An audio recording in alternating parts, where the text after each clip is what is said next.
সূরাতুল মুলক যারা নিয়মিত তেলাওয়াত করবে আল্লাহর মেহেরবানিতে তাদের কবরে কোনো আযাব হবে না। পড়তে রাজি আছেন? কথা কয় না। পড়তে রাজি আছেন সবাই?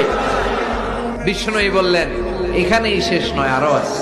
শাফাআত লি সাহিবিহা, এই সূরাটা কিয়ামতের দিন এই সূরা যে তেলাওয়াত করবে তার পক্ষে সুপারিশ করবে। এজন্য বিষ্ণুই বললেন যে ব্যক্তি সূরাতুল মুলক নিয়মিত তেলাওয়াত করবে এই সূরাটা কিয়ামতের দিন ওই তেলাওয়াতকারীর জন্য আল্লাহর কাছে সুপারিশ করবে।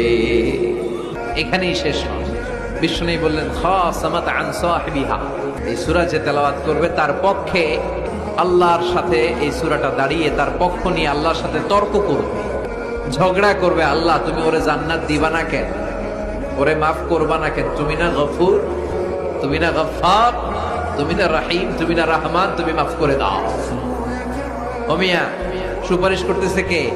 সূরাতুল মুলক। সুবহানাল্লাহ কইবেন না? কতক্ষণ এই তর্ক আল্লাহর সাথে সে চালাবে?